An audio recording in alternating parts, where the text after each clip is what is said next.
Need one. One, Roger. 521.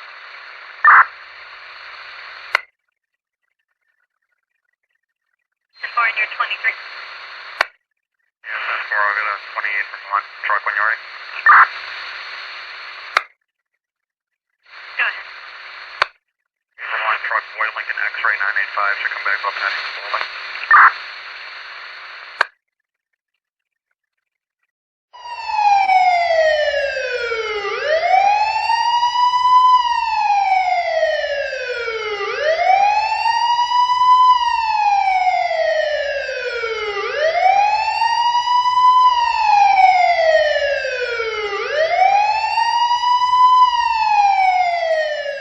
Hello everyone, this is a true story from Marky's porch, an experience in my life that I would like to share that's been inside me for a lot of years. Back in the 80s, mid-80s, I was a police officer working at UAMS, which is University of Arkansas for Medical Sciences in Little Rock. I had been a policeman there for about a year and a half at the time this incident happened. I was working the evening shift, 3 till 11, and as usual, walking across the campus, making sure everyone was safe, talking to people, taking care of anything that they needed if we could help. There were 3 officers working that night in the whole hospital, and it was approximately 10 o'clock at night. I had came in early, and as soon as I got out of my patrol vehicle, I received it sounded like a pretty intense dispatch call. 505 entered a vandalism case for Athens. Explain it. Soon to be ex slashed her tires and has made threatening comments to her. She's concerned he might return.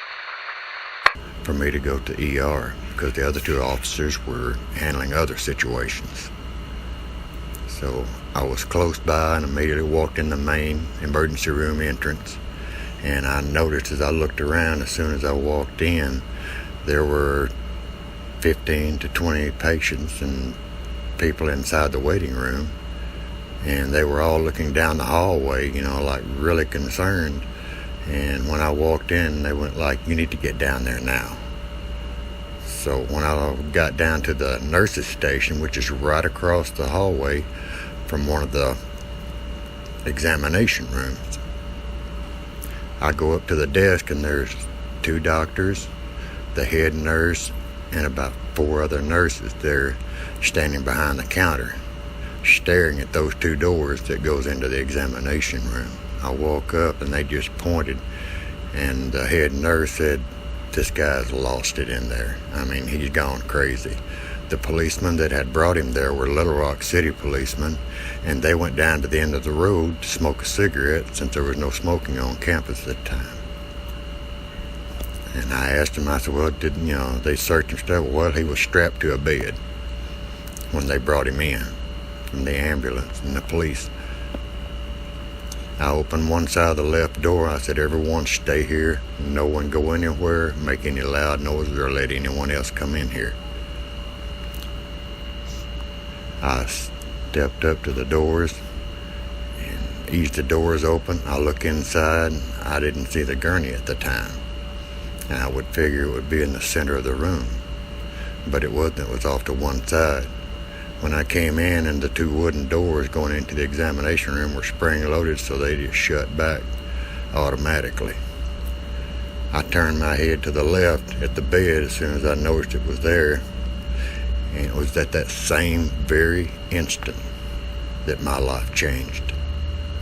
When I turned and I looked at this man, approximately 250 pounds, about 6'2", big black man. And he had a look in his eyes that I will never to this day ever forget. The next split second later, I felt the cold steel of a gun barrel touching my forehead. And it was pressed against it pretty good. I did notice that it was a revolver, and he had the hammer pulled back and his finger was on the trigger. At that particular instant, there was a fear that ran through me that was thinking that my life was over, that I was about to die. I quickly went to my instincts and my training, and I looked at that man. I never took my eyes off of him. That's when I know in my heart God came in that room with me, because words couldn't come out of my mouth, but they started flowing out, and I never took my eyes off of him.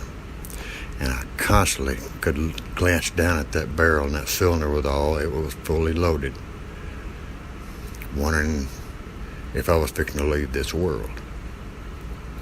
I honestly can't tell you what all was said. It was like, sort of like muffled things that I was saying, and I didn't know I was saying. I didn't know what I had said, and that is the truth. After about 10 minutes of talking to this man, he took his finger off the trigger, and about 15 minutes later, he pulled the gun away from me, laid it down to his side, uncocked the hammer, and he turned around and looked to see if there was anyone else in the room, and he got a hold of the gun again, and I thought, okay, this is it.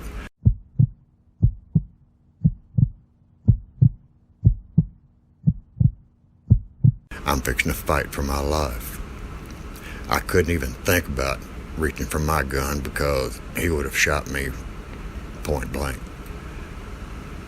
And then I just started talking to him. I said, this isn't worth taking a life that had nothing to do with your situation, sir. All I'm asking you to do is just put the gun down and talk to me. I'll sit here and talk for hours if you like, if you need to. He looked at me, and I saw that first tear roll down his eye.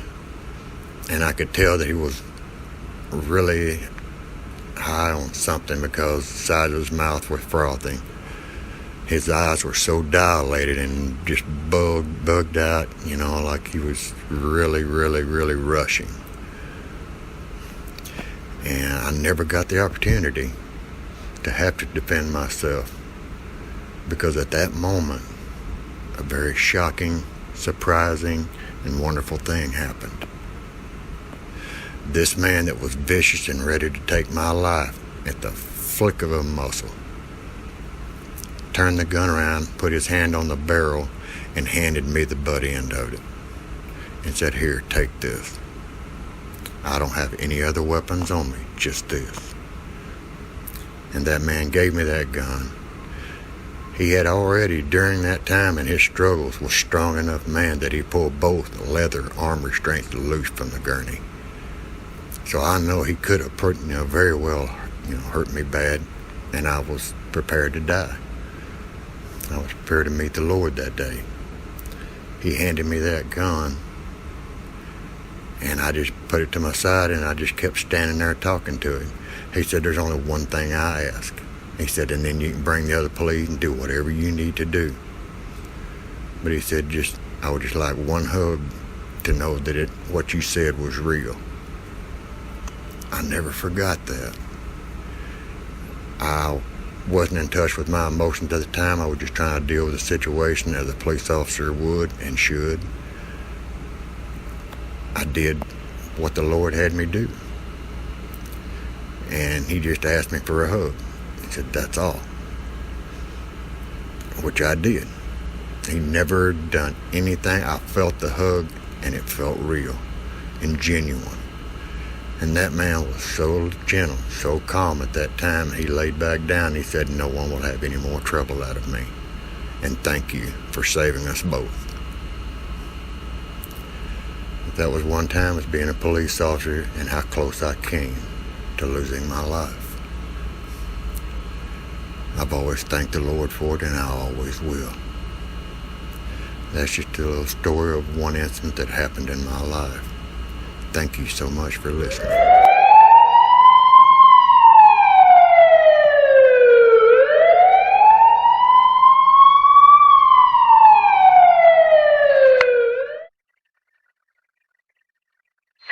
23. Yes, that's 4, I'll get a 28 from one truck when you're ready.